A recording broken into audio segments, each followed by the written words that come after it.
പുരഞ്ജനോപാഖ്യാനമാണ് നമുക്ക് കേൾക്കാനായിട്ട് സാധിച്ചത്. മുക്തി എന്നുള്ള ലക്ഷണത്തിനെയാണ് പുരഞ്ജനോപാഖ്യാനത്തിലൂടെ വർണ്ണിക്കുന്നത്. അതായത് ചതുർത്ഥ സ്കന്ധത്തിൽ 4 കഥകൾ: ധർമ്മം, അർത്ഥം, കാമം, മോക്ഷം. മോക്ഷം എന്ന് പറഞ്ഞു കഴിഞ്ഞാൽ മോഹത്തിൻ്റെ നാശത്തിനാണ് മോക്ഷം എന്ന് പറയും.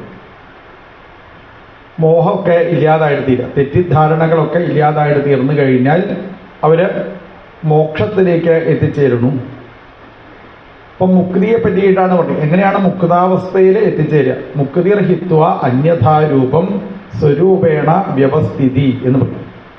അന്യഥാരൂപം ഹിത്വ എന്താണ്? തൻ്റെ ശരിക്കുള്ളതായ ആ രൂപം, തൻ്റെ സ്വരൂപം എന്താണ് എന്നുള്ളതിനെ മനസ്സിലാക്കുക. സ്വസ്വരൂപാനുലക്ഷണം എന്ന് പറയും. സ്വന്തം രൂപം എന്താണ് എന്ന് മനസ്സിലാക്കി തരുന്നതാണ് മുക്തി. മുക്തിയിലേക്ക് എത്തിച്ചേരണം. ആ മോഹത്തിൻ്റെ നാശത്തിനെ ചതുർത്ഥസ്കന്ധത്തിൻ്റെ അവസാനത്തെ കഥയിലൂടെ വർണ്ണിച്ചു. അങ്ങനെ പുരഞ്ജനോപാഖ്യാനത്തിൻ്റെ തത്വമൊക്കെ മനസ്സിലായി. തത്വം കേട്ടതായിരിക്കുന്ന മഹാരാജാവ് യഥാ തൃണജളൂകേയം നാപയാത്യപയാദിച്ച നത്യജേൻ മ്രിയമാണോപി പ്രാഗ്ദേഹാഭിമതിം ജനാഹ. അപ്പോൾ ഈ മഹാരാജാവ് പ്രാചീന ബർഹിസ് കുറെ യാഗം ചെയ്തുകൊണ്ടിരിക്കുന്ന ആളായിട്ട്. അപ്പം യാഗം ചെയ്യുന്നത് എന്തിനു വേണ്ടിയിട്ടാണ്? സുഖസൗകര്യങ്ങൾ അനുഭവിക്കാൻ വേണ്ടി. അപ്പം ശരീരത്തിൻ്റെ സുഖസൗകര്യങ്ങൾ അനുഭവിക്കല്ല ജീവിതത്തിൻ്റെ ലക്ഷ്യം. അപ്പോൾ നമ്മൾ പുണ്യകർമ്മങ്ങൾ ഇങ്ങനെ ചെയ്യുന്ന സമയത്ത് ആ പുണ്യം അനുഭവിക്കാൻ വേണ്ടി ഈ ജന്മത്തിൽ അനുഭവിച്ചില്ല വെച്ചാൽ അത് അനുഭവിക്കാൻ വേണ്ടി അടുത്തതായിരിക്കുന്ന ഒരു ശരീരം എടുക്കേണ്ടതായിട്ട് വരുന്നു. അങ്ങനെ ശരീരം എടുക്കുക, പുനരഭി ജനനം പുനരഭി മരണം അതല്ല വേണ്ടത്. നത്യജേൻ പ്രിയമാണോഭി, മരണമില്ലാത്തതായ ഒരു അവസ്ഥയിലേക്ക് എത്തിച്ചേരണം, നമ്മുടെ മോക്ഷത്തിലേക്ക് എത്തിച്ചേരണം. അപ്പൊ നമ്മളെ ജീവാത്മാവ് എങ്ങനെയാണ്? യഥാ തൃണജളൂകൈവം, ഒരു തൃണജളൂകം പോലെയാണ് ജീവാത്മാവ് പറയും. തൃണജളൂകം എന്ന് പറഞ്ഞു കഴിഞ്ഞാൽ പുല്ലട്ട. ആ പുല്ലട്ട മറ്റൊരു പുല്ലിൻ്റെ മുകളിലേക്ക് തൻ്റെ ശരീരത്തിനെ ഉറപ്പിക്കുമ്പോൾ മാത്രമാണ് പിന്നിലുള്ള പുല്ലിനെ ഉപേക്ഷിക്കുന്നത്. ഇതേപോലെയാണ് ജീവൻ. ഈ ജീവൻ അടുത്തതായ ഒരു ശരീരത്തിലേക്ക് എത്തിച്ചേരുമ്പോഴാണ് പിന്നിലുള്ള ശരീരത്തിനെ ഉപേക്ഷിക്കുന്നത്. അപ്പോൾ അടുത്തതായിട്ട് നമ്മൾ എവിടെയാണ് പോയി ജനിക്കുന്നത് നമുക്ക് പറയാൻ പറ്റില്ല.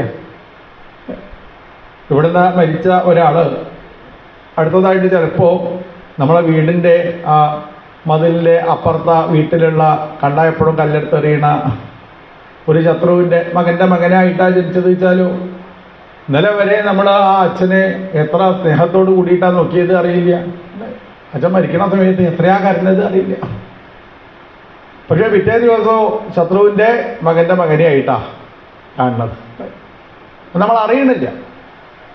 അതുകൊണ്ടാണ് വസുധൈവ കുടുംബകം. നമ്മളൊക്കെ ഒരു കുടുംബത്തിലുള്ള ആളാണ്. ആരെയും ഉപദ്രവിക്കാൻ പാടില്ല. ഉപദ്രവിച്ചു കഴിഞ്ഞാലോ ഇന്നലെ നമ്മൾ നന്നായിട്ട് സ്നേഹിച്ച ആളെ ആയിരിക്കും ചിലപ്പോൾ ഇപ്പോൾ നമ്മൾ ഉപദ്രവിക്കുന്നത്, അറിയണില്ല. ചട്ടമ്പിസ്വാമികളുടെ ഒരു കഥ ഉണ്ട്. ചട്ടമ്പിസ്വാമികളെ ശ്രാദ്ധത്തിന് നല്ല അറിവുള്ളതായിരിക്കുന്ന ഒരാൾ കൂട്ടിക്കൊണ്ടുവന്നു. അപ്പോൾ സ്വാമിജി വരുന്ന സമയത്ത് അവിടെ കുറേ 4 കാലും വാലുള്ള സാധനം ഇങ്ങനെ കാത്തു നിൽക്കുന്നുണ്ട്. സ്വാമിജി വന്നിട്ട് വേണം ശ്രാദ്ധം തുടങ്ങാന്ന് വിചാരിച്ച് കാത്തിരിക്കുകയാണ് പറഞ്ഞു. അപ്പോൾ പറഞ്ഞു, എനിക്ക് നിങ്ങൾ ഭക്ഷണം തരുന്നതിൻ്റെ മുന്നേ ആദ്യം ഈ 4 കാലും വാലുള്ള സാധനത്തിനൊക്കെ കൊടുക്കൂ പറഞ്ഞു. അത്രേ. അയ്യോ, അവർ കഴിച്ചതിൻ്റെ ബാക്കി അങ്ങനെയാണോ? അങ്ങനെയല്ലല്ലോ പറഞ്ഞു. സംശയിക്കണ്ട, ഇതൊക്കെ നമ്മളെയൊക്കെ കാരണവന്മാർ തന്നെയാണ് പറഞ്ഞു. അതുണ്ട് അല്ലേ? അപ്പോൾ എവിടെയാണ് പോയി ജനിക്കണത് എന്ന് ആർക്കും പറയാൻ പറ്റില്ല. തൃണജളൂകൈവം, ഒരു തൃണജളൂകം പോലെയാണ് ഈ ജീവാത്മാവ്. അപ്പോൾ ഈ ജന്മത്തിൽ നമ്മൾ ചെയ്തതായിരിക്കുന്ന കർമ്മത്തിൻ്റെ ഫലം അനുഭവിക്കാൻ വേണ്ടി അടുത്തതായിട്ട് ഒരു ജന്മം എടുക്കേണ്ടതായിട്ട് ഇതാ വരുന്നു. അതുകൊണ്ട് കർമ്മം ചെയ്യല്ല വേണ്ടത്. കർമ്മങ്ങൾ ചെയ്ത് ഇഹലോകത്തുള്ള സുഖസൗകര്യങ്ങൾ അനുഭവിക്കല്ല വേണ്ടത്, മോക്ഷത്തിലേക്ക് എത്തിച്ചേരണം. അതാണ് പുരഞ്ജനോപാഖ്യാനത്തിലൂടെ ഇപ്പോൾ മഹാരാജാവിന് മനസ്സിലായത്.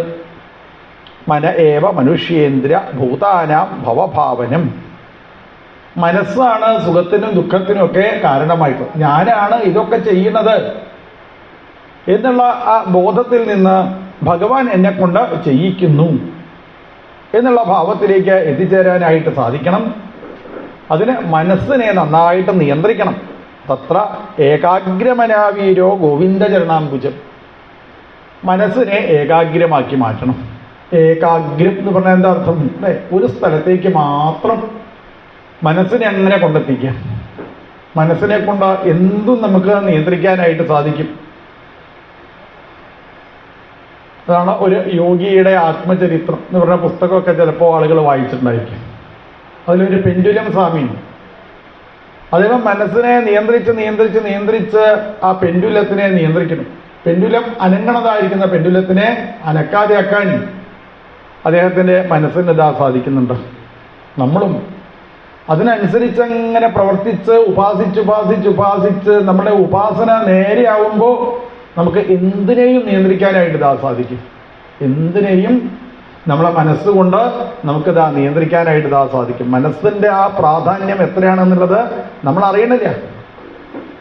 ചെറിയ ചെറിയ കാര്യങ്ങളൊക്കെ ചിലപ്പോൾ നമുക്കിതാ മനസ്സിലാക്കാൻ സാധിക്കും. അല്ലേ, മനസ്സുകൊണ്ട് ചിലപ്പോൾ മനസ്സാണ് സുഖത്തിനും ദുഃഖത്തിനും ഒരുവിധ രോഗത്തിന് തന്നെയുള്ള കാരണം എന്താണ്? മനസ്സാണ് എന്ന് പറയും. ഇപ്പം രോഗങ്ങൾ തന്നെ ചിലപ്പോൾ മനസ്സിനെ കൊണ്ട് ഇല്ലാതാക്കാനായിട്ട് സാധിക്കുന്നുണ്ട്. ആണ് ഒരു മഹാരാജാവിൻ്റെ പെൺകുട്ടി, ഒരു മകളുണ്ടായി. ആ മകള് നല്ല സൗന്ദര്യത്തോടു കൂടിയിട്ട് വളർന്നു വരുന്നു. ഈ പെൺകുട്ടി ഇങ്ങനെ വളർന്നു വന്ന സമയത്ത് എല്ലാവർക്കും അറിയാം, പെൺകുട്ടികൾ വളർന്ന ഒരുവിധം 10-15 വയസ്സ് വിവാഹപ്രായമൊക്കെ ആകുമ്പോഴേക്കും ആ പെൺകുട്ടികൾക്ക് ഒരു രോഗം വരും. എന്ത് രോഗം വരിക?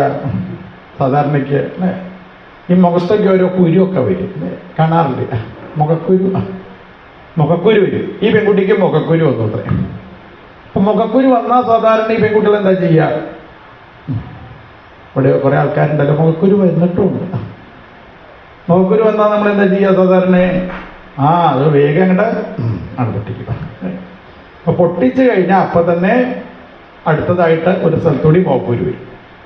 ഇങ്ങനെ ഈ പെൺകുട്ടിയുടെ മുഖം മുഴുവനും മുഖക്കുരു വന്നങ്ങോട്ട് വികൃതമായി. ഇത്രേ വല്ലാത്ത വികൃതമായി.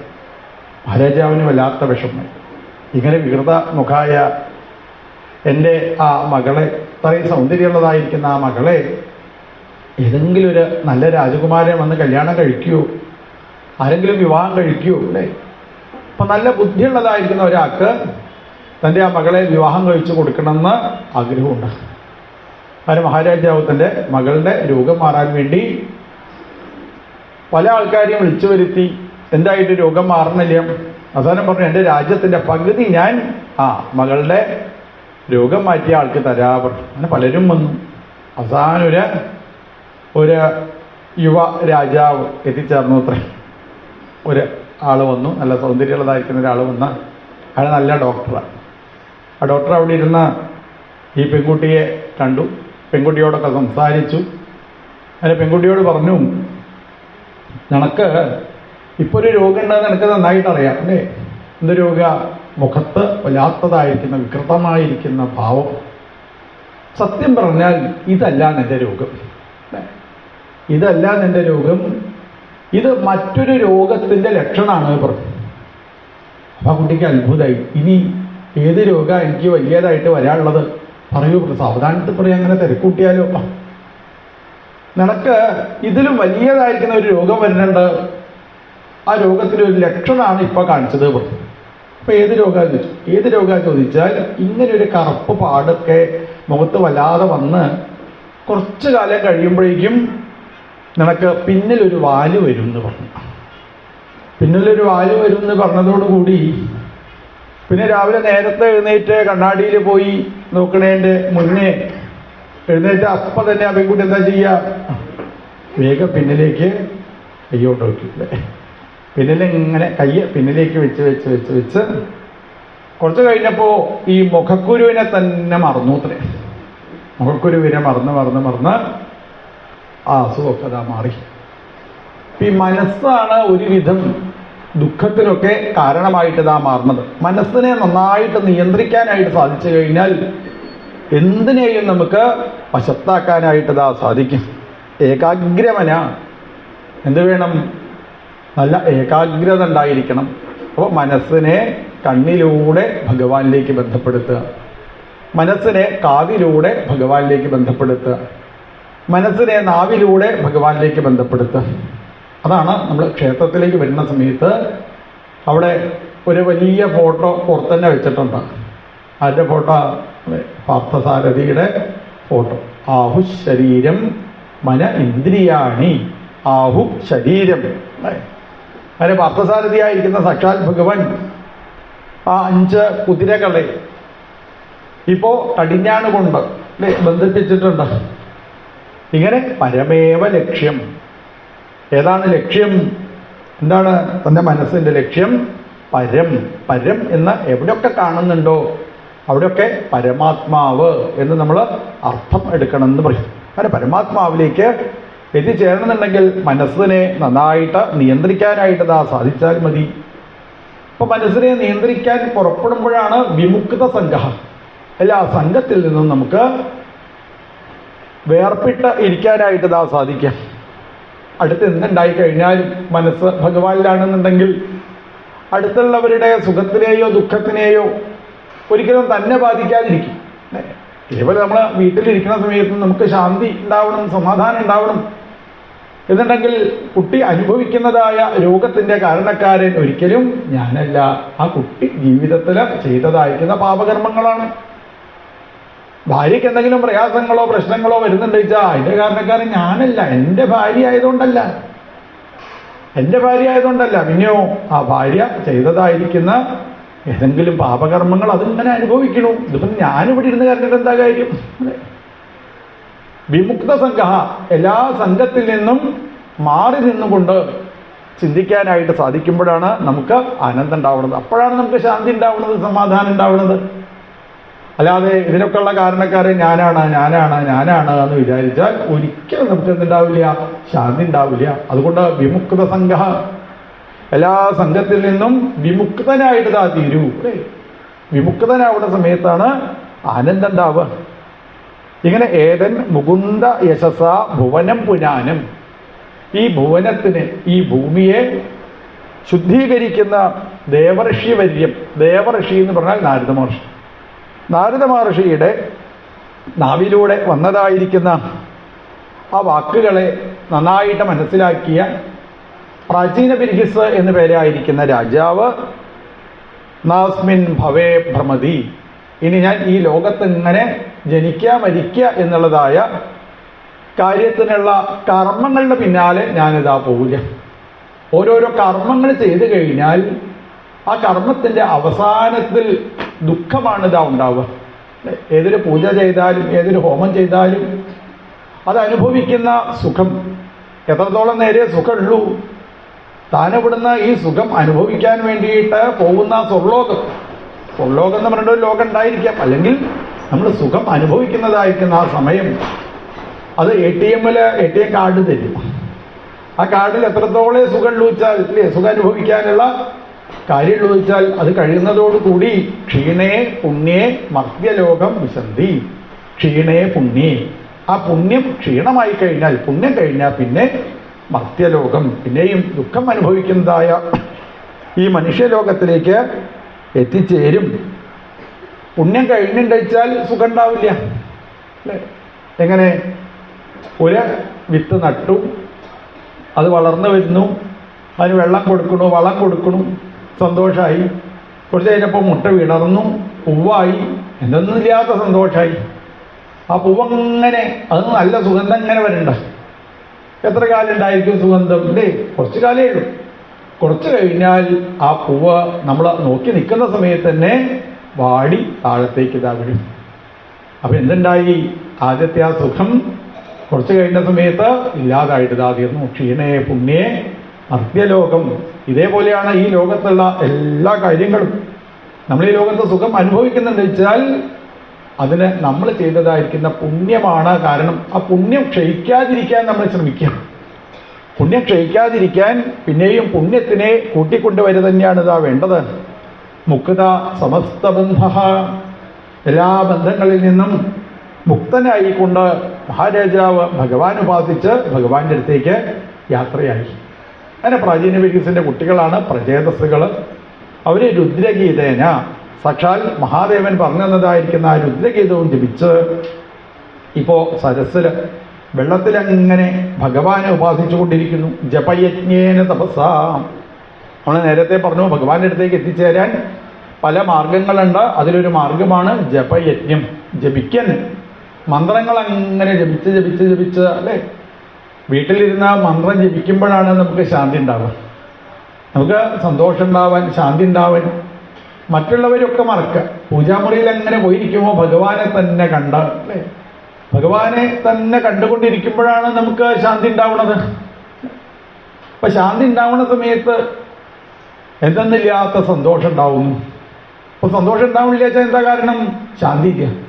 ശാന്തിയെ പ്രദാനം ചെയ്യുന്ന ആൾക്കാർ എല്ലാം മുന്നിൽ കാണുന്നത്, ഭാര്യനെ കാണുന്ന സമയത്തും ഭർത്താവിനെ കാണുന്ന സമയത്തും കുട്ടികളെ കാണുന്ന സമയത്തും ഈ ലോകത്തിൽ നിന്ന് ദുഃഖം മാത്രമാണ് നമുക്കിത് ഉണ്ടാവുന്നത്. അപ്പൊ ദുഃഖം ഇങ്ങനെ ഉണ്ടാവും. ഇവരൊക്കെ കാണുന്നതോട് കൂടിയിട്ടല്ലേ ചിലപ്പോൾ ദേഷ്യമൊക്കെ അങ്ങനെ കയറി വരുന്ന സമയത്ത് ഞരമ്പൊക്കെ ഇങ്ങനെ അങ്ങനെ അങ്ങനെ അങ്ങനെ അല്ലെ വല്ലാതെ അങ്ങനെ പടയ്ക്കും. അപ്പോഴാണ് ഓരോ രോഗങ്ങൾ വരുന്നത്. അപ്പൊ ആ രോഗം വരാതിരിക്കണ വെച്ചാൽ എന്ത് വേണം? ദേഷ്യം വരാതിരിക്കണം. എപ്പോഴേ ദേഷ്യം വരാതിരിക്കുള്ളൂ? ദേഷ്യം വരുന്ന ഭാഗത്തേക്ക് പോവാതിരിക്കുക. ദേഷ്യം വരുന്ന ഭാവത്തിലേക്ക് പോവാതെ ദേഷ്യത്തിനെ ഇല്ലാതാക്കുന്ന ഭഗവാന്റെ അടുത്തിരിക്കുക. കഴിയുന്നതും ആ ഭഗവാന്റെ അടുത്തിരിക്കുമ്പോൾ ഭഗവാന്റെ നാമങ്ങൾ ജപിക്കുക. ശാന്തിയെ പ്രദാനം ചെയ്യുന്ന ആ നാമങ്ങൾ, ആ മന്ത്രങ്ങൾ അങ്ങനെ ജപിക്കാനായിട്ട് ഇതാ പുറപ്പെടുമ്പോൾ അവർക്ക് പിന്നീട് ഒരു രോഗവും ഇതാണ്ടാവുന്നില്ല. അവർക്ക് നല്ലതായിരിക്കുന്ന സന്തോഷം ഉണ്ടാവുന്നു. സമയം പോണത് പോലും അവരിത് അറിയണില്ല. എപ്പോഴാ സമയം പോണത് നമ്മളറിയുക? അല്ലേ, ഇഷ്ടമില്ലാത്ത കാര്യങ്ങൾ ജീവിതത്തിൽ വരുമ്പോൾ സമയം പോവില്ല.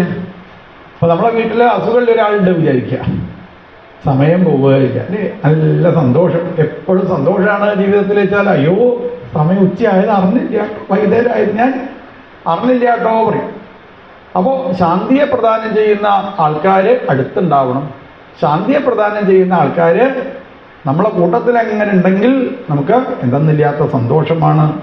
ജപയജ്ഞേന തപസ പുരഞ്ജനമതോഷേൽ.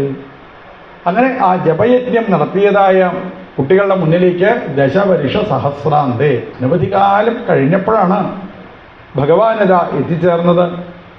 അപ്പൊ ഈ 10 കുട്ടികളും കഴുത്തറ്റം വെള്ളത്തിലങ്ങനെ നിന്ന് തൻ്റെ മുന്നിൽ അങ്ങനെ ശോഭിച്ചുകൊണ്ടിരിക്കുന്ന ആ ഭഗവാനെ നന്നായിട്ട് കണ്ടു. എങ്ങനെയാ ഭഗവാൻ അവിടെ ഇരിക്കുന്നത്? സുവർണസ്കന്ധമാരൂഢ മേരുശൃംഗമിവാംബുദ പീതവാസ മണിഗ്രീവ കുർവൻ വിധിമിരാദിശ. സുവർണസ്കന്ധമാരൂഢ, ഗരുഡന്റെ പുറത്താണ് ഭഗവാൻ ഇതായിരിക്കുന്നത്. പക്ഷികളിൽ ഏറ്റവും കൂടുതൽ ശ്രേഷ്ഠത ആർക്കാണ് ചോദിച്ചു കഴിഞ്ഞാൽ അത് ഗരുഡനാണെന്ന് പറയും. പക്ഷികളിൽ ഭഗവാൻ ഗരുഡനാവുന്നു. പറയാം ഏറ്റവും ശ്രേഷ്ഠമായിരിക്കുന്ന വസ്തുവിൽ ഇരിക്കാനായിട്ട് സാധിക്കണം എന്ന് പറയും. അപ്പൊ ഇന്ദ്രൻ, ദേവേന്ദ്രൻ എന്ന് പറഞ്ഞാൽ എന്താ അർത്ഥം? ഇന്ദ്രൻ എന്ന് പറഞ്ഞു കഴിഞ്ഞാൽ ശ്രേഷ്ഠൻ എന്നർത്ഥം. അപ്പൊ ദേവന്മാരിൽ വെച്ച് ഏറ്റവും ശ്രേഷ്ഠനായ ആളെയാണ് എന്ത് പറയാ? ദേവേന്ദ്രൻ എന്ന് പറയും. ഇന്ദ്രൻ അല്ലെ, ഇന്ദ്രനീലം എന്നൊക്കെ കേട്ടിട്ടുണ്ടാവും. ഇന്ദ്രൻ എന്ന് പറഞ്ഞാൽ ഏറ്റവും വലിയത് എന്നർത്ഥം. ഏറ്റവും വലിയതിനാണ് ഇന്ദ്രൻ എന്ന് പറയും. അപ്പൊ ദേവന്മാരിൽ ഏറ്റവും വലിയതായിരിക്കുന്ന ആള് ആദ്യത്തെ ആള് എന്നർത്ഥം അല്ലേ. അങ്ങനെ ആ ശ്രേഷ്ഠമായിരിക്കുന്ന ഗരുഡന്റെ പുറത്തങ്ങനെ ഇരിക്കുന്ന സാക്ഷാൽ ഭഗവാനെ അവർക്ക് കാണാനായിട്ട് ഇതാ സാധിച്ചു. മേരുശൃംഗം ഇവാംബുദ, സുമേരു പർവ്വതം പോലെ ശോഭിച്ചുകൊണ്ടിരിക്കുന്ന ഗരുഡന്റെ പുറത്തിരിക്കുന്ന സാക്ഷാൽ ഭഗവാനെ അവർ കണ്ടു. പീതവാസ മണിഗ്രീവ. എങ്ങനെയപ്പോ ഭഗവാൻ ഇരിക്കുന്നത്? പീതവാസ.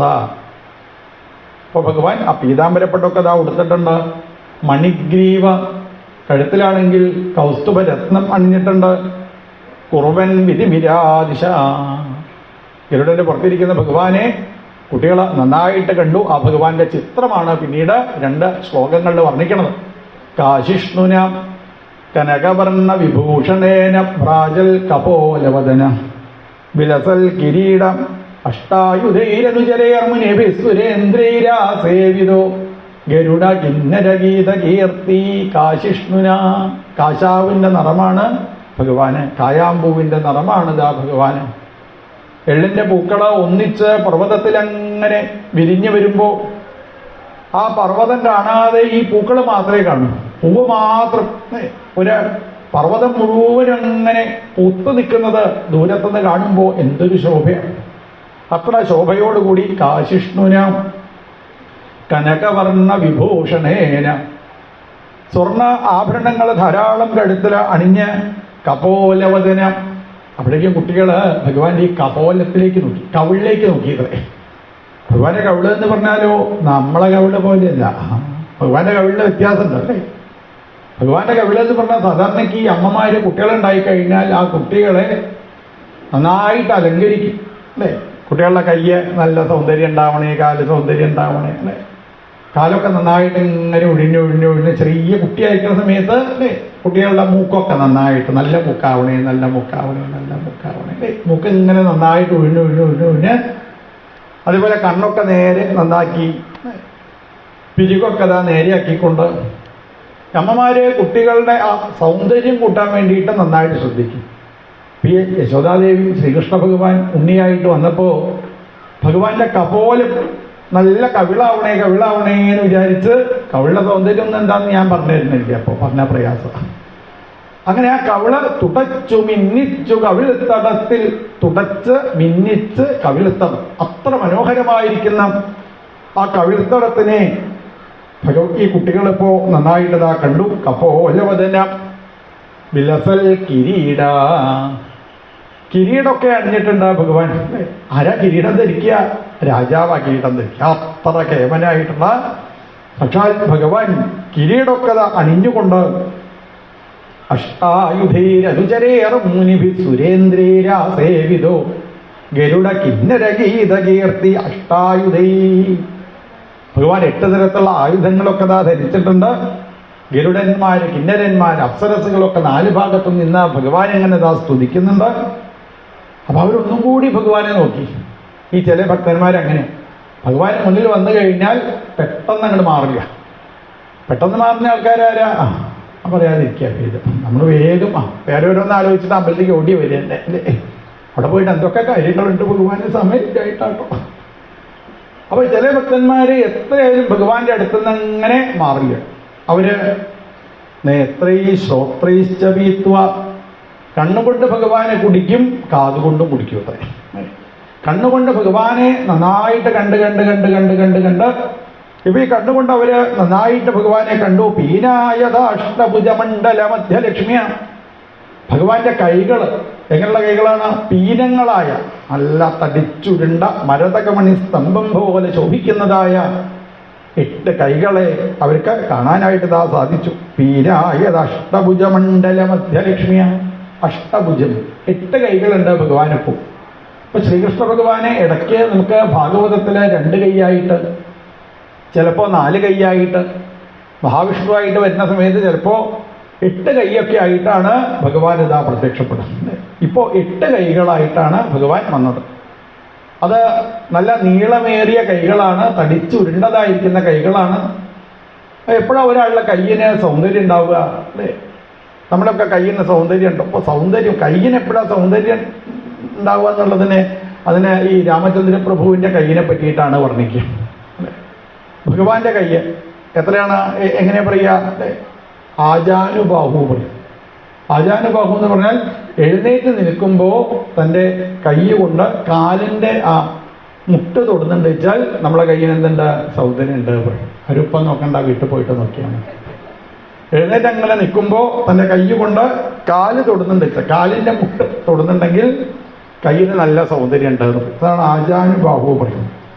അങ്ങനെ പീനായത അഷ്ടഭുജ മണ്ഡല മധ്യലക്ഷ്മിയ, 8 കൈകളിൽ 8 തരത്തിലുള്ള ആയുധങ്ങളൊക്കെ ധരിച്ച ഭഗവാൻ. പിന്നെയോ മണ്ഡല മധ്യലക്ഷ്മിയ, അവരങ്ങനെ ഭഗവാന്റെ ആ കഴുത്തിലേക്ക് നോക്കി. വനമാലയാച്ച, കഴുത്തില് വനമാല അണിഞ്ഞിട്ടുണ്ട്. വനമാല എന്ന് പറഞ്ഞാൽ കാട്ടിൽ നിന്ന് കിട്ടുന്ന 5 തരത്തിലുള്ള പൂക്കളെ കൊണ്ട് നിർമ്മിച്ചതായിരിക്കുന്ന മാലയ്ക്കാണ് വനമാല എന്ന് പറയുന്നത്.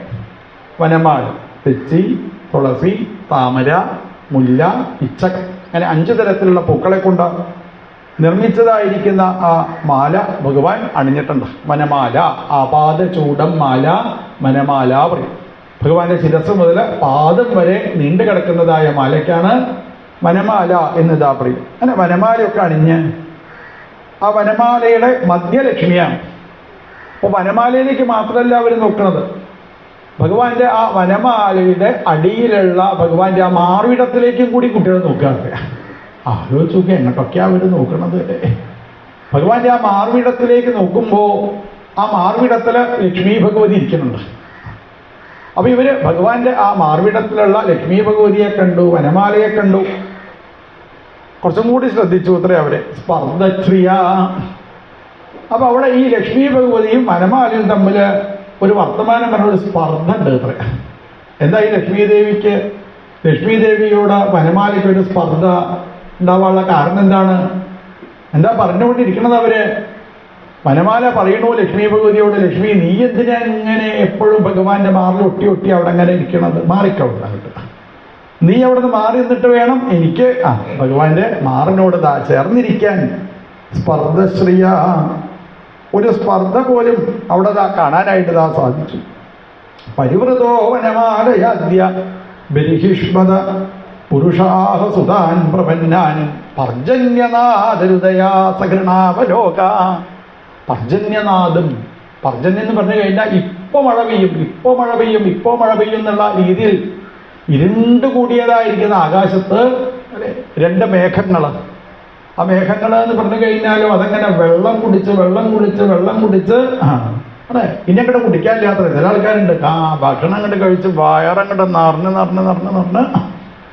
ഇതേപോലെ ഈ മേഘങ്ങളൊക്കെ വെള്ളം കുടിച്ച് തുടുത്തതായിരിക്കുന്ന കട്ടി കൂടിയതായിരിക്കുന്ന കറുത്ത ആകാശത്തില് കട്ടി കൂടിയതായിരിക്കുന്ന രണ്ട് മേഘങ്ങൾ കാറ്റടിക്കുന്ന സമയത്ത് ഒരുമിച്ച് അങ്ങോട്ട് കൂട്ടുന്ന സമയത്ത് മിന്നൽ പിണരുണ്ടാവും.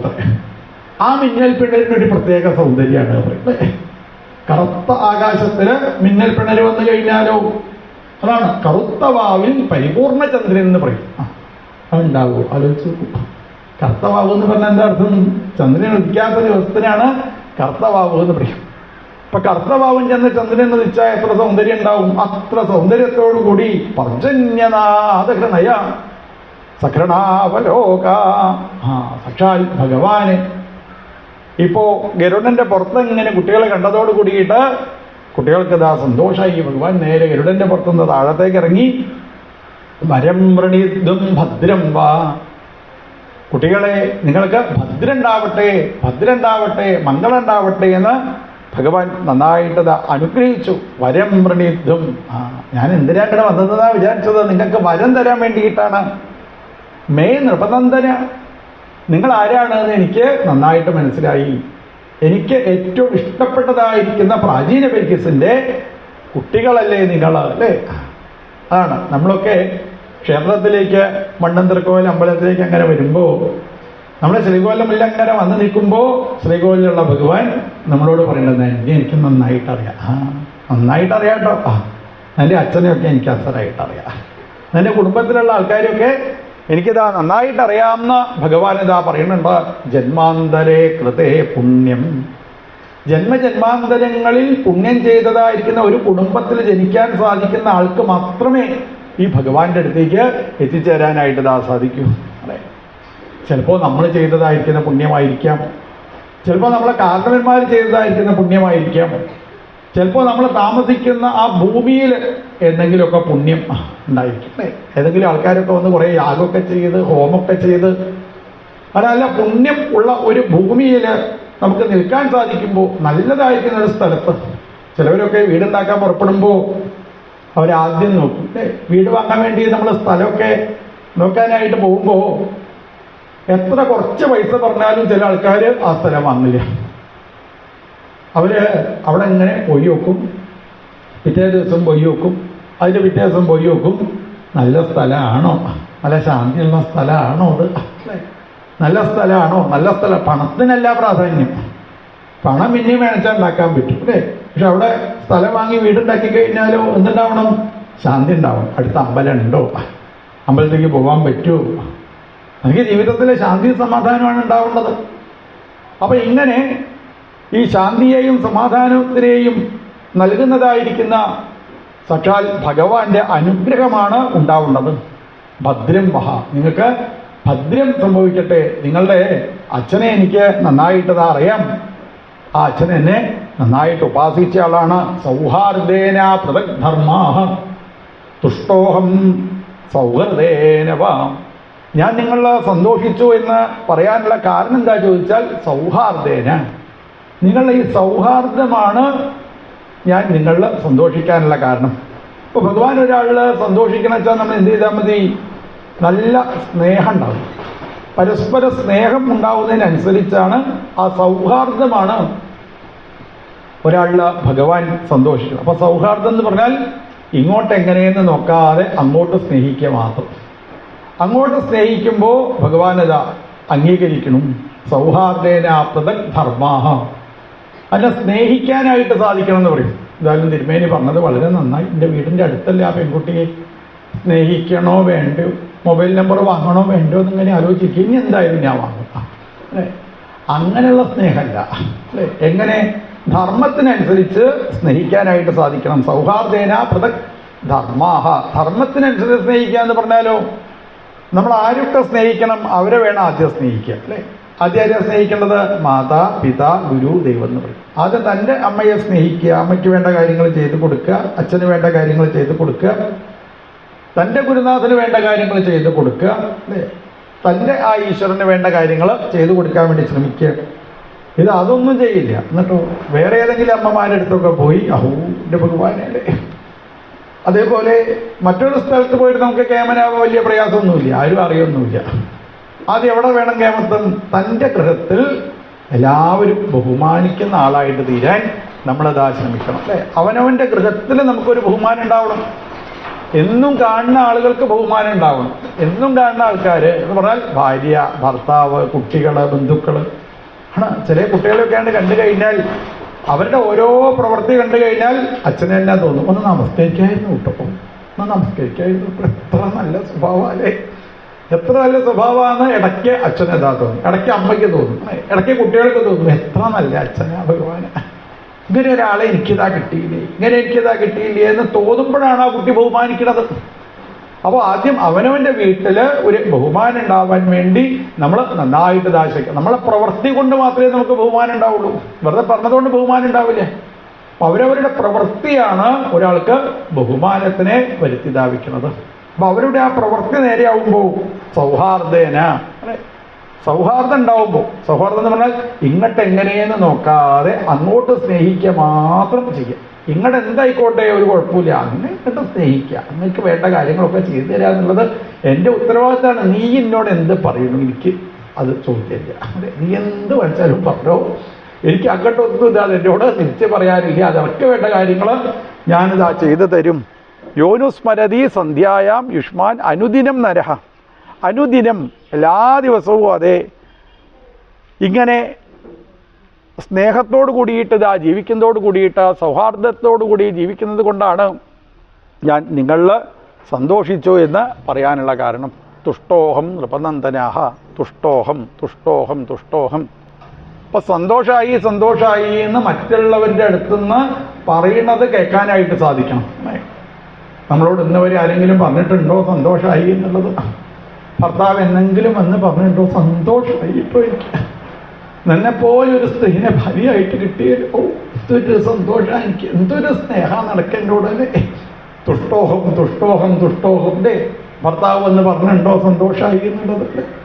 ഭാര്യ വന്ന് പറഞ്ഞിട്ടുണ്ടോ സന്തോഷമായി എന്നുള്ളത്?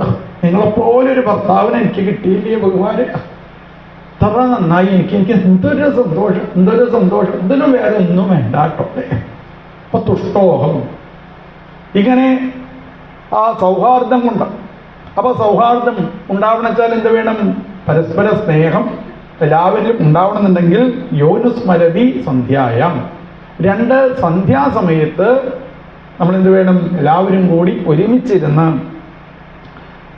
തസ്യ പ്രാദൃശ്യ ആത്മസാമ്യം തഥാ ഭൂതേഷു സൗഹൃദം.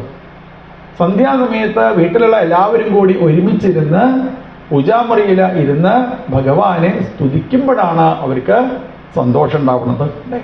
അപ്പോൾ ഒരുമിച്ചിരിക്കുന്നതിന് കൂടുതൽ പ്രാധാന്യം. അപ്പോൾ ഭക്ഷണമൊക്കെ കഴിക്കുകയെന്ന് വെച്ചാൽ ഇത് വേണം, ഒരുമിച്ചിരുന്ന് ഭക്ഷണം കഴിക്കണം. ഭാര്യ ഉണ്ടെച്ചാൽ ഭാര്യനോട് ഇരിക്കാൻ പറയുക, ഭർത്താവ് ഉണ്ടെച്ചാൽ ഭർത്താവിനോട്, കുട്ടികളുണ്ടെച്ചാൽ കുട്ടികളോട്, അല്ലേ? എല്ലാവരും കൂടി ഒരുമിച്ചിരിക്കുമ്പോൾ പ്രത്യേകത ഉണ്ട്. ഒരുമിച്ചിരിക്കുമ്പോഴാണ് പല കാര്യങ്ങളും നമുക്ക് പറയാനുള്ളതൊക്കെ പറയാം അല്ലേ. കാണുന്നുണ്ടെങ്കിൽ അയച്ചാലോ ഒരുമിച്ചിരിക്കുമ്പോഴാണ് ചില കുട്ടികൾക്കൊക്കെ പലതും പറയാനുണ്ടാവും. സ്കൂളിൽ നിന്ന് സംഭവിച്ച പല കാര്യങ്ങൾ, തൻ്റെ ജീവിതത്തിൽ സംഭവിച്ച പല കാര്യങ്ങളും. അപ്പോൾ എല്ലാവരും കൂടി കുറച്ച് സമയം വീട്ടിൽ നിർബന്ധമായിട്ട് ഒരുമിച്ചിരിക്കണം എന്ന് പറയും. ഇപ്പോൾ ഒരുമിച്ചിരിക്കണ്ടോ നമ്മൾ? അല്ലേ, ഇല്ല. ഒരു വീട്ടിൽ 4 ആൾക്കാരുണ്ട് വെച്ചാൽ 8 മൊബൈലുണ്ടാവും. 8 മൊബൈൽ നോക്കി, ഒരാൾ അപ്പുറത്ത് ഭർത്താവ് ഒരു മൊബൈൽ നോക്കി, അവിടെ ഭാര്യ മൊബൈൽ നോക്കി വേറെ ഒരു സ്ഥലത്ത്, അല്ലേ, കുട്ടികൾ മൊബൈൽ നോക്കി വേറെ ഒരു സ്ഥലത്ത്. കുട്ടിക്കുള്ളത് വെള്ളം വേണമെന്ന് വെച്ചാൽ അമ്മയ്ക്ക് മെസ്സേജ് അയക്കുക ചെയ്യുക. അമ്മേനെ വിളിച്ചാൽ കേൾക്കില്ല. അമ്മയ്ക്ക് മെസ്സേജ് അയക്കുക, അമ്മയ്ക്ക് ഗ്ലാസ് വെള്ളം വേണം കേട്ടോ. അപ്പോൾ അമ്മ വേഗം വെള്ളം കൊണ്ട് തരും, കാരണം അമ്മ മൊബൈലില്ല. അല്ലേ, അപ്പം അങ്ങോട്ടും ഇങ്ങോട്ടും സംസാരിക്കാൻ പോലുള്ള ഒരു വേദി ഇല്ല നമുക്ക്. അങ്ങനെ സംസാരിക്കുന്ന സമയത്ത് എന്തുള്ളൂ, അല്ലേ, കാര്യങ്ങൾ അറിയുള്ളൂ. അപ്പം എല്ലാവരും കൂടി ഒരുമിച്ചിരിക്കുന്നതിന് പ്രാധാന്യമുണ്ട്. ഭക്ഷണമൊക്കെ കഴിക്കുകയാണെന്ന് വെച്ചാൽ അല്ലേ, എന്തിനാ ഭക്ഷണം തന്നെ എന്തിനാ പറയുക, എന്തിനാ ഭക്ഷണം എന്ന് പറയുക? ഇഷ്ടസഹഭോജനം ഭക്ഷണം എന്ന് പറയും. ഇഷ്ടമുള്ളവര് ഉണ്ടാക്കിയത് ഇഷ്ടമുള്ള ആൾക്കാരുടെ കൂട്ടത്തിലിരുന്ന് കഴിക്കുമ്പോഴേ അത് ഭക്ഷണമായിട്ട് മാറുള്ളൂ. ഇഷ്ടമുള്ളവരുണ്ടാക്കിയതേ കഴിക്കൂ സാധാരണയ്ക്ക് പറയും അല്ലേ. ഇഷ്ടമില്ലാത്ത ആൾക്കാരുണ്ടാക്കിയത് കഴിക്കില്ല. എന്താ കാരണം? എന്താണ് ഇഷ്ടമില്ലാത്ത ആൾക്കാർ അല്ലേ? ചില ആൾക്കാരൊന്നും ഹോട്ടലിലൊന്നും ഭക്ഷണം കഴിക്കില്ല. എന്താ ഹോട്ടലിൽ നിന്ന് ഭക്ഷണം കഴിക്കാത്തത്? ഹോട്ടലിൽ ഭക്ഷണം ഉണ്ടാക്കുന്നവർക്ക് ഒരൊറ്റ ചിന്തയുള്ളൂ. എന്താ ചിന്ത? ഇതിന്ന് എത്ര രൂപ ഉണ്ടാവും, ഇതിന് എത്ര രൂപ ഉണ്ടാക്കാം, അല്ലേ? ആ ഒരു മനോഭാവത്തോട് കൂടിയിട്ടാണ് അവർ ഭക്ഷണം ഉണ്ടാക്കുന്നത്. അപ്പോൾ ഈ ഭക്ഷണം കഴിക്കുന്ന ആള് അയാൾക്കൊരു ശരീരം ഉണ്ടാവുന്നത്. ഒരാൾക്ക് 5 ശരീരമാണ് പറയും. അന്നമയകോശം, പ്രാണമയകോശം, വിജ്ഞാനമയകോശം, മനോമയകോശം, ആനന്ദമയകോശം. അങ്ങനെ 5 ശരീരമാണ് ഒരാൾക്ക്. അതിൽ മനോമയ ശരീരം എങ്ങനെയാണ് ഉണ്ടാവുന്നത്? ഭക്ഷണം ഉണ്ടാക്കുന്ന ആള് ഭക്ഷണം ഉണ്ടാക്കുന്ന സമയത്ത് അയാൾക്ക് ഏത് മനസ്സായിരുന്നുവോ, ഏത് മനസ്സോട് കൂടിയിട്ടാണ് ഭക്ഷണം ഉണ്ടാക്കിയത്, അത് ഈ ഭക്ഷണം കഴിക്കുന്ന ആളുടെ ഒരു ശരീരമായിട്ട് മാറുന്നു. ഭാര്യയൊക്കെ ഭക്ഷണം ഉണ്ടാക്കുന്ന സമയത്ത് എങ്ങനെയാണ് ഭക്ഷണം ഉണ്ടാക്കുക, അല്ലേ? എങ്ങനെയാണ്? ഇതിൻ്റെ ഭർത്താവിന് കൊടുക്കാനുള്ളതാണ്. അതുകൊണ്ട് ഏറ്റവും നല്ലത് ഉണ്ടാക്കി കൊടുക്കണം, അല്ലേ? അപ്പോൾ നല്ല മനസ്സോട് കൂടിയിട്ട്, നല്ല ചിന്താഗതിയോട് കൂടിയിട്ട് കുളിച്ചിട്ടേ ഭക്ഷണം ഉണ്ടാക്കുള്ളൂ. എന്താ കാരണം? ഇതിൻ്റെ ഭർത്താവിന് കഴിക്കാനുള്ളതാണ്. അതുകൊണ്ട് കുളിച്ചിട്ടേ ഭക്ഷണം ഉണ്ടാക്കാൻ പറ്റുള്ളൂ. നല്ല വസ്ത്രം എടുത്തിട്ടേ ഭക്ഷണം ഉണ്ടാക്കുള്ളൂ. എന്താ കാരണം? ഇതിൻ്റെ ഭർത്താവിന് കഴിക്കാനുള്ളതാണ്, എൻ്റെ കുട്ടികൾക്ക് കഴിക്കാനുള്ളതാണ്, എൻ്റെ പൂജാമുറിയിലുള്ള ഭഗവാന് കഴിക്കാനുള്ളതാണ്. അതുകൊണ്ട് നല്ല വസ്ത്രം എടുത്തിട്ടേ ഭക്ഷണം ഉണ്ടാക്കാൻ പാടുള്ളൂ. നല്ല വൃത്തിയോട് കൂടിയിട്ടേ ഭക്ഷണം ഉണ്ടാക്കാൻ പാടുള്ളൂ, അല്ലേ? അപ്പം ആ ഒരു മനോഭാവത്തോട് കൂടിയിട്ടുണ്ടാക്കിയ ഭക്ഷണം കഴിക്കുന്ന ഒരാളുടെ ഒരു ശരീരം, മനോമയ ശരീരം, അത് നല്ലതായിട്ട് തീരുന്നു. മറ്റൊരു രീതിയിലാണ് ഭക്ഷണം ഉണ്ടാക്കിയത് വെച്ചാലോ, അല്ലേ? അയ്യോ, ഞാൻ ഉണ്ടാക്കി കൊടുക്കേണ്ടി വന്നിലേക്ക് തലവേദനയായിട്ടും എന്നെ സഹായിക്കാൻ ആരുമില്ലല്ലോ, എനിക്ക് പനിയായിട്ടും സഹായിക്കാൻ ആരുമില്ലല്ലോ, ആ മനുഷ്യൻ കണ്ടില്ല, ഒരു പണിയില്ലാതെ കിടക്കുക അവിടെ. ഇങ്ങനെ ഓരോന്ന് ചിന്തിച്ചിട്ട് നമ്മൾ ഭക്ഷണം ഉണ്ടാക്കുന്ന വെച്ചാലോ, അയാളുടെ ശരീരം എങ്ങനെയായിട്ട് മാറുന്നു? നേരെ വിപരീതമായിട്ട് മാറുന്നു.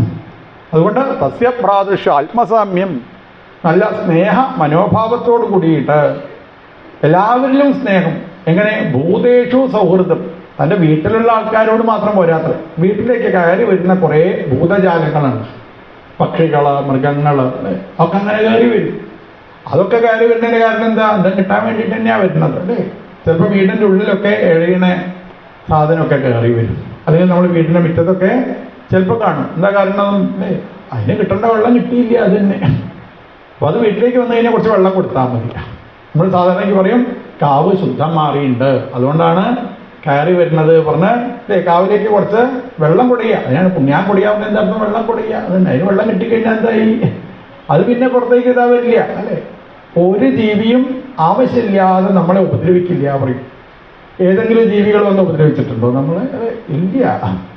ഒരു കാരണവുമില്ലാതെ ഉപദ്രവിക്കുന്ന ചിലപ്പോൾ 2 കാലിലെ ആൾക്കാരിട്ടുണ്ടാവും. അതല്ലാതെ വേറൊരൊറ്റ ജീവിയോ അതെ ആവശ്യമില്ലാതെ നമ്മളെ ഉപദ്രവിക്കില്ല. സർപ്പമൊക്കെ ചവിട്ടിയാലേ കഴിക്കുള്ളൂ. അത് ചവിട്ടിയിട്ടാണ് കഴിക്കണത്, അല്ലേ? അല്ലാതെ കഴിക്കില്ല. അതിനറിയാം കുറേ ദൂരത്തുനിന്ന് തന്നെ ഒരാൾ വരുന്നുണ്ട് എന്നറിയാനുള്ള കഴിവ് സർപ്പത്തിനുണ്ട്. അതുകൊണ്ടാണ് സർപ്പത്തിന് ചക്ഷുശ്രവണൻ എന്നൊരു പേരുണ്ട്, അല്ലേ? അങ്ങനെ ആ ഭൂമിയിൽ ഇരിക്കുന്ന സമയത്ത് തന്നെ മനസ്സിലാവും കുറേ ദൂരത്തുനിന്ന് ഒരാൾ വരുന്നുണ്ട് എന്ന് പറഞ്ഞ് മാറി നിൽക്കാൻ വേണ്ടിയിട്ട് ഇതാ ശ്രമിക്കും. അപ്പം അതിനെ ഉപദ്രവിക്കുമ്പോഴാണ് അത് കടിക്കാനായിട്ട് ഇതാ വരുന്നത്. ഇങ്ങനെ തസ്യ ഭ്രാതൃഷു ആത്മസാമ്യം തഥാ ഭൂതേഷു സൗഹൃദം.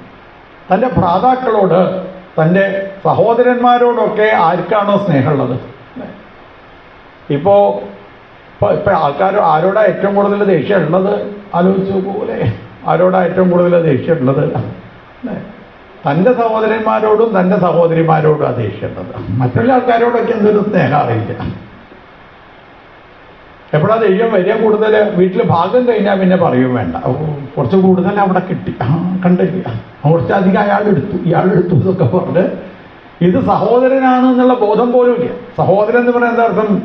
ഒരു ഉദരത്തിൽ നിന്ന് വന്ന ആൾക്കാരെയാണ് സഹോദരന്മാർ എന്ന് പറയും, അല്ലേ? ഒരമ്മയുടെ ഉദരത്തിൽ നിന്ന് വന്നതാണ് ഞങ്ങൾ രണ്ടാളും എന്നുള്ള ഒരു ചിന്താഗതി പോലും ആളുകളിൽ നിന്ന് ഇല്ലാതായിട്ടതാ തീരണു. അതുകൊണ്ട് സസ്യ ഭ്രാതൃഷ് ആത്മസാമ്യം തഥാ ഭൂതേഷു സൗഹൃദം. ഏതുമാം രുദ്രഗീതേന സായം പ്രാതസമാഹിത. സായം സന്ധ്യാസമയത്തും പ്രാതസന്ധ്യാസമയത്തും വീട്ടിൽ എല്ലാവരും കൂടി ഒരുമിച്ചിരുന്ന് സ്തുവന്തി അഹം, സ്തുതിക്കാൻ വേണ്ടിയിട്ട് ഇതാ ശ്രമിക്കേണ്ടതാണ്. അതിനെ സ്തുതിച്ചു കഴിഞ്ഞാലോ പ്രജ്ഞാം ശോഭനം, കാമ വരാൻ, നമ്മൾ ആഗ്രഹിക്കുന്നതായ എല്ലാവിധ കാര്യത്തിനെയും സാക്ഷാൽ ഭഗവാൻ നമുക്കിതാ സാധിപ്പിച്ചതാ തരണു. ഇങ്ങനെ അനുഗ്രഹിച്ചു ആ കുട്ടികളെ ഭഗവാൻ. നമ്മൾ പറഞ്ഞു, നിങ്ങൾ ഈ വെള്ളത്തിൽ നിന്ന് എഴുന്നേറ്റ് പോരുമ്പോൾ കാട്ടിൽ വലിയതായിരിക്കുന്ന ഒരു കാട്ടുതീ കാണും. ആ കാട്ടുതീയിൽ മരങ്ങളൊക്കെ ഇതാ നശിക്കും. അപ്പോൾ നിങ്ങളുടെ ഈ തപശക്തി കൊണ്ട് നിങ്ങളുടെ വായയിലൂടെ വരുന്നതായിരിക്കുന്ന കാറ്റിൽ ആ കാട്ടുതീയെ ഇല്ലാതാക്കുക. അപ്പോൾ മരങ്ങൾക്കൊക്കെ സന്തോഷം. അപ്പോൾ മരങ്ങൾ വളർത്തുന്നതായിരിക്കുന്ന ഒരു പെൺകുട്ടിയുണ്ട്, മാരിഷ എന്നാണ് പേര്. ആ മാരിഷയെ നിങ്ങൾ 10 പേരും കൂടി ഒരുമിച്ച് വിവാഹം കഴിച്ചോളാൻ പറഞ്ഞു. അങ്ങനെ വിവാഹമൊക്കെ ഇതാ കഴിച്ചു. അങ്ങനെ ഒരു ഉണ്ണിയുണ്ടായി. ആ ഉണ്ണിയുടെ പേര് ദക്ഷൻ എന്നാണ്. പ്രചേതസ്സുകളുടെ പുത്രനായതുകൊണ്ട് അദ്ദേഹത്തിന് പ്രാചേതസ ദക്ഷൻ എന്നുള്ള പേരും കൂടി ഇതാ ഉണ്ടായി. അങ്ങനെ കുട്ടിയോട് കൂടിയിട്ട് അവർ 10 പേരും തൻ്റെ ഗൃഹത്തിൽ അങ്ങനെ താമസിക്കുമ്പോഴാണ് പിന്നെയും മഹർഷീശ്വരന്മാരൊക്കെ അവിടെ എത്തിച്ചേരുന്നത്. ചോദിച്ചു, നിങ്ങൾക്കറിയോ പണ്ട് നിങ്ങൾ ആ ഉപാസിച്ചതായ മന്ത്രം, മഹാദേവൻ പറഞ്ഞു തന്നതായിരിക്കുന്ന മന്ത്രത്തിനെ നിങ്ങൾക്കറിയോ ചോദിച്ചു. അപ്പോൾ കുട്ടികൾ അങ്ങോട്ടും ഇങ്ങോട്ടും ഒക്കെ ഇങ്ങനെ നോക്കിയത്രേ. അവർക്ക് എത്രയായിട്ടും മനസ്സിലുണ്ട്, ഓർമ്മ തന്നെ വരുന്നില്ല. ആലോചിച്ച് നോക്കൂ, അനവധി കാലം ജപിച്ചതായിരിക്കുന്ന ഈ മന്ത്രം കുറച്ചു നേരത്തെ ഗൃഹസ്ഥാശ്രമം കൊണ്ട് നമ്മളിതാ മറക്കുന്നു. കുറച്ചു നേരത്തെ ആ ഗൃഹസ്ഥാശ്രമം കൊണ്ട് ഈശ്വര കാര്യങ്ങൾ മുഴുവനും നമ്മളിതാ മറക്കുന്നു. അപ്പോൾ അവർക്ക് ഒന്നും കൂടി ആ മന്ത്രത്തിനെ ഇതാ പറഞ്ഞു കൊടുത്തു. പാരിജാതേഞ്ചസാലബ്ധേ സാരംഗോന്യെന്ന സേവതേ തുതംഘ്രിമൂലമാസാദ്യ സാക്ഷാൽ കിം കിം വൃണീമഹീ. ജീവിതത്തിൽ സത്സംഗം ലഭിക്കാൻ വേണ്ടിയിട്ട് ഇതാ ശ്രമിക്കണം. ആരെങ്കിലുമൊക്കെ ഈശ്വരനെ ഉപാസിക്കാനായിട്ട് ഇറങ്ങിത്തിരിക്കുന്നുണ്ട് വെച്ചാൽ അവിടെ പോയി ഇരിക്കുന്നതിനാണ് കൂടുതൽ ഇതാ പ്രാധാന്യം. നമ്മൾ അമ്പലത്തിലൊക്കെ സത്സംഗം ഉണ്ടാവുമ്പോൾ അവിടെ വന്നിരിക്കുമ്പോഴാണ് നമുക്ക് പല കാര്യങ്ങളും മനസ്സിലാക്കാനായിട്ട് ഇതാ സാധിക്കുക. അത് ആര് പറഞ്ഞാലും ശരി, ഏതൊരു ചെറിയ കുട്ടി, ഒന്നും അറിയാത്തൊരു കുട്ടിയാണ് അവിടെ നിന്ന് സംസാരിക്കുന്നത് വെച്ചാലും അതിനെന്തുണ്ടാവും? എല്ലാം അറിയുന്നതായിരിക്കുന്ന നമുക്ക് പല കാര്യങ്ങളും അതിൽ നിന്ന് ഇതാ ലഭിക്കുന്നു.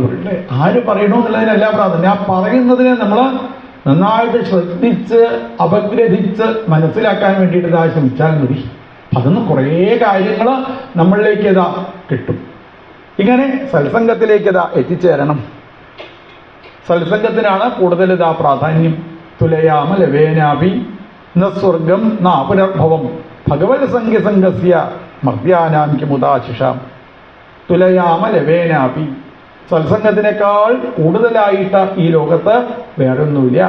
ജീവിതത്തിൽ സത്സംഗം ഉണ്ടാവും, സജ്ജന സമാഗമമാണ് ജീവിതത്തിൽ അതാ ഉണ്ടാവേണ്ടത്. അപ്പോൾ വീട്ടിലിരിക്കുന്ന സമയത്ത് നമുക്ക് വീട്ടിലുള്ള ഓരോ കാര്യത്തിലേക്ക് ശ്രദ്ധിച്ച് ശ്രദ്ധിച്ച് ശ്രദ്ധിച്ച് നമ്മളെ സമയം അതാ പോകും. എന്നാൽ സത്സംഗത്തിൽ അതാ വന്നിരിക്കുമ്പോഴോ, അപ്പോഴാണ് നമുക്ക് ഇവിടെ ഇരിക്കുമ്പോൾ കണ്ണ് തുറക്കുമ്പോൾ ഭഗവാനെ കാണാൻ സാധിക്കണം. കാത് തുറക്കണ സമയത്ത് ഭഗവത് കാര്യങ്ങളാണ് ഇതാ കേൾക്കാനായിട്ട് ഇതാ സാധിക്കുക. ഇവിടെ വെച്ച് ഭഗവാന്റെ മുന്നിൽ കൊണ്ടുവന്ന് വെക്കുന്നത് മുഴുവനും പ്രസാദമാണ്. ആ പ്രസാദമാണ് നമ്മളിതാ നാവിലൂടെ കഴിക്കണത്. ഒരു പാത്രത്തിൽ വെള്ളം ഭഗവാന്റെ മുന്നിൽ കൊണ്ടുവന്ന് വെക്കണത് വരെ അതിന് വെള്ളം എന്നാ പറയാം. അത് ഭഗവാന്റെ മുന്നിൽ കൊണ്ടുപോയി ഇങ്ങോട്ട് തിരിച്ചെടുക്കുമ്പോഴേക്ക് അതെന്തായി? അത് പ്രസാദമായിട്ട് മാറി. അപ്പോൾ അതൊക്കെ പ്രസാദമായിട്ട് മാറി. ഭഗവാനോട് ബന്ധപ്പെടുത്തി കഴിഞ്ഞാൽ അതൊക്കെ പ്രസാദമായി നാമം ജപിച്ച് ഉണ്ടാക്കുന്നതിനാണ് പ്രസാദം എന്ന് പറയും. വീട്ടിലൊക്കെ നമ്മൾ ഭക്ഷണമൊക്കെ ഉണ്ടാക്കുന്ന സമയത്ത് ഭഗവാനെ ഓർത്തുകൊണ്ട് ഭഗവത്പരന്മാരായി നല്ല ചിന്താഗതിയോട് കൂടിയിട്ടാണ് നമ്മൾ ഭക്ഷണം ഉണ്ടാക്കുന്നത് എന്നുണ്ടെങ്കിൽ അതാണ് പ്രസാദം എന്ന് പറയും. അപ്പൊ എങ്ങനെ ഈ സത്സംഗത്തിലേക്ക് എത്തിച്ചേരാൻ സാധിക്കണം? തുലയാമ ലവേനാഭി. അതിലൊരു കുറച്ചെന്തെങ്കിലും കൂടുതൽ എന്ന് പറയാൻ ഈ ലോകത്ത് വേറെ ഒന്നില്ല. സത്സംഗത്തിനേക്കാൾ കുറച്ച് കൂടുതലായിട്ട് എന്തെങ്കിലും ഒരു കാര്യത്തിനെ കാണണ്ടേ ഇവിടെ? അതില്ല. അതാണ് ലവേനാഭി. ലവേനാഭി എന്ന് പറഞ്ഞാൽ അത്രയും ചെറുതിനാണ് ലവം എന്ന് പറയും. ഇപ്പൊ ലവണം എന്ന് പറഞ്ഞാൽ ഉപ്പ് എന്നർത്ഥം. എന്താ ഉപ്പിന്റെ പ്രത്യേകത? എന്താ? ഉപ്പ് കുറച്ച് കൂടിയാലും സ്വാദ് ഉണ്ടാവില്ല, കുറച്ച് കുറഞ്ഞാലും സ്വാദ് ഉണ്ടാവില്ല, അല്ലെ? കുറച്ച് കൂടിയാൽ മതി, എന്നാൽ തന്നെ ആൾക്കാർ വയ്യാവും. കുറച്ച് കുറഞ്ഞാലും അതെ അത് ശരിയായില്ല കേട്ടോ പറയും. കൃത്യമായിരിക്കണം. അതേപോലെ ലവേനാഭി, സത്സംഗത്തിനേക്കാൾ കൂടുതലായിട്ട് വേറെ ഒന്നും ഈ ലോകത്ത് കാണുന്നില്ല. അങ്ങനെ സത്സംഗത്തിലേക്ക് എത്തിച്ചേരേണ്ടതിൻ്റെ പ്രാധാന്യമൊക്കെ വർണ്ണിച്ചു. പിന്നെയും പല ഉപദേശങ്ങളൊക്കെ അവിടെ വെച്ച് കൊടുത്തു. ദയാ സർവഭൂതേഷു സന്തുഷ്ടിയായ കേനവ സർവേന്ദ്രിയോപശാന്തിയാച്ച തുഷ്യതി ആശു ജനാർദ്ദന. സാക്ഷാൽ ഭഗവാൻ ഒരാളിൽ സന്തോഷിക്കാൻ എല്ലാ ജീവജാലങ്ങളെയും ദയയോട് കൂടിയിട്ട് കാണാൻ വേണ്ടി ശ്രമിച്ചാൽ മതി. സർവേന്ദ്രിയോപശാന്തിയാച്ച എല്ലാവിധ ഇന്ദ്രിയങ്ങൾക്കും ശാന്തി ഉണ്ടാവുന്ന പ്രവൃത്തികൾ. ആർക്കെങ്കിലുമൊക്കെ എന്തെങ്കിലും വയ്യാന്നൊക്കെ കേട്ടാൽ അവരുടെ അടുത്ത് പോയി അവർക്ക് ശുശ്രൂഷ ചെയ്യാനായിട്ട് സാധിക്കുന്ന ആൾക്കാരെ ഭഗവാൻ പ്രത്യേകമായിട്ട് അനുഗ്രഹിക്കുന്നുണ്ട്. അപ്പോൾ ആവശ്യമുള്ള സമയത്ത് നമുക്ക് ചെയ്തു കൊടുക്കാൻ സാധിക്കണം എന്ന് പറയും. ആവശ്യമില്ലാത്ത സമയത്തല്ല, ആവശ്യമുള്ള സമയത്ത്, അല്ലേ? നമ്മളിപ്പോൾ സ്ഥിതി ആലോചിച്ച് നോക്കൂ. ചിലപ്പോൾ ധാരാളം പണമുള്ള ആൾക്കാർ, ധാരാളം വസ്ത്രം കയ്യിലുള്ള ആൾക്കാർ, ചിലപ്പോൾ എന്തെങ്കിലുമൊക്കെയാണ് പറ്റി പെട്ടെന്ന് ഹോസ്പിറ്റലിലേക്ക് അങ്ങോട്ട് പോകുന്ന സമയത്ത് ഇതൊക്കെ എടുക്കാൻ സമയമുണ്ടോ? ആണെന്നില്ലേ? അങ്ങനെ ഹോസ്പിറ്റലിൽ എത്തിക്കഴിഞ്ഞാൽ അപ്പോൾ പിന്നെ നമ്മൾ ആരെ ആശ്രയിക്കുക? അടുത്തിരിക്കുന്ന ആളോട് ചോദിക്കും, അല്ലേ? അവർ ചിലപ്പോൾ ഒന്നുമില്ലാത്തവരായിരിക്കും, എന്നാലും അവരാണ് നമുക്ക് കാര്യങ്ങളൊക്കെ ചെയ്ത് തരും. അപ്പം ഇങ്ങനെ ആവശ്യമുള്ള സമയത്ത് കാര്യങ്ങൾ ചെയ്തു കൊടുക്കുന്ന ആളുകളിലേക്ക് ഭഗവാന്റെ ആ അനുഗ്രഹത ഉണ്ടാവുന്ന ദയാ സർവഭൂതേഷു സന്തുഷ്ടിയ ഏനകേനവ. മറ്റുള്ളവർക്ക് സന്തോഷമുള്ളതായിരിക്കുന്ന പ്രവൃത്തികൾ നമ്മളിലൂടെ ഉണ്ടാവാൻ ശ്രമിക്കുമ്പോൾ ഭഗവാന്റെ അനുഗ്രഹം നമുക്കിതാ ഉണ്ടാവുന്നു. മറ്റുള്ളവർക്ക് സന്തോഷമുള്ളതായിരിക്കുന്ന വാക്കുകൾ പല രീതിയിൽ പറയും. വാക്കുകൾ മറ്റുള്ളവരോട് പറയുമ്പോൾ പല രീതിയിൽ നമുക്ക് വാക്കുകൾ പറയാം. എങ്ങനെ? ഇഷ്ടമുള്ള രീതിയിൽ പറയാൻ പറ്റും. അത് സത്യം ബ്രൂയാൽ പ്രിയം ബ്രൂയാൽ ന ബ്രൂയാൽ സത്യം അപ്രിയം എന്ന് പറയും. അപ്രിയമായിരിക്കുന്ന രീതിയിൽ ഒരിക്കലും സംസാരിക്കാൻ പാടില്ല. കാര്യമാണ് പറയണത് എന്നുണ്ടെങ്കിലും വ്യംഗ്യത്തിലൂടെയൊക്കെ കാര്യങ്ങൾ പറഞ്ഞ് മനസ്സിലാക്കാൻ സാധിക്കണം. അതുകൊണ്ട് മറ്റുള്ളവരുടെ ഇടയിൽ വെച്ച് ഇയാൾക്കൊരു ആക്ഷേപം ഉണ്ടാവാനായിട്ട് പാടില്ല. അയാളെ ഒരു രണ്ടാമതാക്കി നമ്മൾ സംസാരിക്കാനായിട്ട് പാടില്ല. ഇപ്പോൾ ഭാര്യ ഭർത്താവ് കൂടി നടന്നു പോവുകയാണെന്ന് വെച്ചാൽ ആൾക്കാരൊക്കെ ഇടയിൽ വെച്ചിട്ട് ചില ആൾക്കാരെന്ത് ചെയ്യും? ഭാര്യ എങ്ങനെ രണ്ടാമതായി ഇങ്ങനെ പറയും.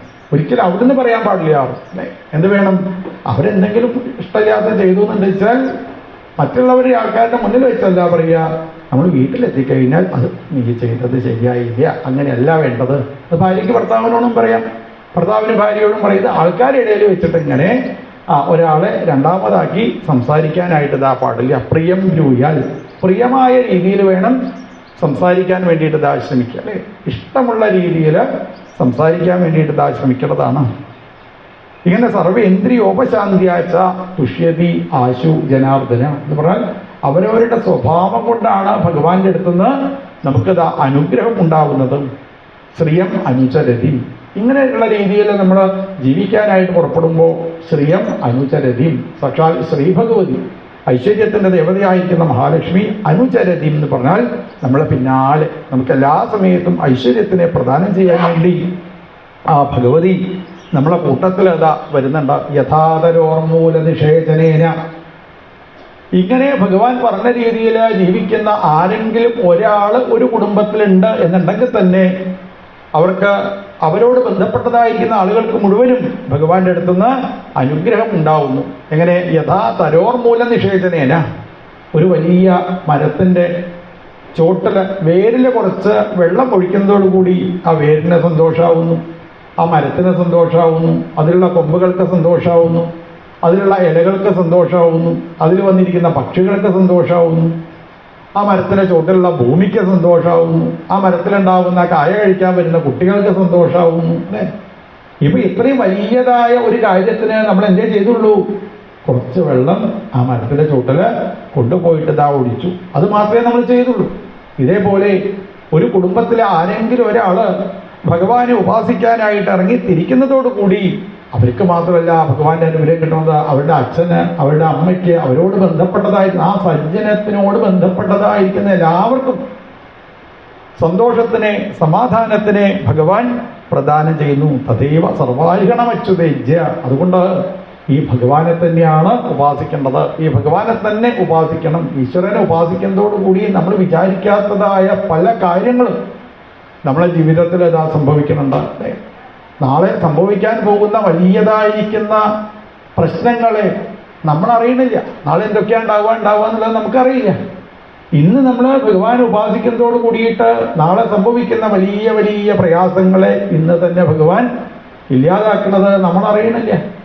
നമ്മൾ വിചാരിക്കും ഞാനൊന്നും ചെയ്തില്ലാട്ടോ എന്ന് വിചാരിക്കും. അല്ലേ? വലിയ പ്രശ്നങ്ങൾ ഇല്ലാതെ പോകാനുള്ള കാരണം എന്താണ്? ജീവിതത്തിൽ നമ്മളെ ഈശ്വരോപാസനയാണ്. നമ്മൾ വേണ്ട കാര്യങ്ങൾ കൃത്യമായിട്ട് ഇതാ ചെയ്തുകൊണ്ടിരിക്കുന്ന ഒരാൾക്ക് ഏതെങ്കിലും തരത്തിലുള്ള ദോഷങ്ങളുണ്ടെങ്കിൽ ആ ദോഷങ്ങളെ മുഴുവനും ഈശ്വരോപാസന കൊണ്ട് ഭഗവാനത ഇല്ലാതാക്കി തീർക്കുന്നുണ്ട്. അതുകൊണ്ട് ഭഗവാനെ ഉപാസിക്കൂ എന്നുള്ളതായിരിക്കുന്ന ഉപദേശങ്ങൾ നാരദ മഹർഷി അവിടെ വെച്ചതാ നൽകി. അങ്ങനെ ഭഗവാനെ ഉപാസിച്ചവരും ഭഗവത് ലോകത്തിലേക്ക് യാത്രയായി. കഥയൊക്കെ കേട്ടുകൊണ്ടിരിക്കുന്നതായ ആ വിതുരൻ കഥ പറഞ്ഞ് സമർപ്പിക്കുന്നതിന് മുന്നേ എഴുന്നേറ്റു അത്രേ. സദനയ്ക്ക് അങ്ങനെ എഴുന്നേൽക്കാൻ പാടില്ല. ഒരാൾ കഥ പറയുകയാണെച്ചാൽ കഥ കേട്ട് അത് കഴിഞ്ഞതിൻ്റെ ശേഷം മാത്രമേ, ഇദ്ദേഹം എപ്പോഴാണോ കഥ നിർത്തുന്നത് അപ്പോൾ മാത്രമേ മുന്നിലിരിക്കുന്ന ആൾക്കാർ എഴുന്നേൽക്കാൻ പാടുള്ളൂ. അതിനിടയിൽ എഴുന്നേറ്റ് കഴിഞ്ഞിട്ട് വെച്ചാലോ അപ്പോൾ തോന്നും എന്തെങ്കിലും കഥാഭംഗം, ഞാൻ പറഞ്ഞത് ശരിയാവായിട്ടാണോ എന്നൊക്കെ ചിലപ്പോൾ തോന്നും. അല്ലേ? അപ്പോൾ ഇവിടെ കഥ പറഞ്ഞ് കഴിയുന്നതിൻ്റെ മുന്നേ കഥ കേട്ടുകൊണ്ടിരിക്കുന്ന വിതുരൻ എഴുന്നേറ്റു. അപ്പോൾ ചോദിച്ചോ മൈത്രേയ മഹർഷി, അതെന്താ വിതുര, നീ ഇങ്ങനെ ചെയ്യാൻ പാടില്ലാത്ത ഓരോ കാര്യം, നീ എന്താ അത് ഇടയ്ക്ക് എഴുന്നേൽക്കാനുള്ള കാരണം എന്താ ചോദിച്ചു. അപ്പോൾ വിതുരൻ പറഞ്ഞു, അങ്ങ് പറഞ്ഞതുപോലെ ഒരു കർമ്മഠനായിരിക്കുന്ന ഒരാൾ, ഈ പ്രാചീന വിദ്യതിനെ പോലെ കർമ്മഠനായിരിക്കുന്ന ഒരു ജ്യേഷ്ഠൻ എനിക്കുണ്ട്. ആ ഏട്ടൻ്റെ പേരാണ് കണ്ണു കാണാത്ത ധൃതരാഷ്ട്രൻ. അദ്ദേഹത്തിന് എനിക്കറിയുന്നതായ കുറേ കാര്യങ്ങളൊക്കെ പറഞ്ഞു കൊടുക്കണമെന്ന് ആഗ്രഹമുണ്ട് എന്ന് പറഞ്ഞ നേരെ ധൃതരാഷ്ട്രം എടുത്തതായി എത്തിച്ചേർന്നു. ആ ആത്മജ്ഞാനം ലഭിച്ചതായിരിക്കുന്ന ധൃതരാഷ്ട്രം ഭഗവാൻ ഉപാസിച്ച് ഭഗവാന്റെ അടുത്തേക്ക് യാത്രയായി എന്ന് പറഞ്ഞുകൊണ്ട് 4-ാമത്തെ സ്കന്ധം പറഞ്ഞതാ സമർപ്പിച്ചു. ഇനി 5-ാമത്തെ സ്കന്ധത്തിലെ കഥകളാണ് വർണ്ണിക്കാനുള്ളത്. ഗോവിന്ദനാമ സങ്കീർത്തനം. ഗോവിന്ദ ഗോവിന്ദ. ഓം നമോ ഭഗവതേ വാസുദേവായ. 15-ാമോധ്യായ.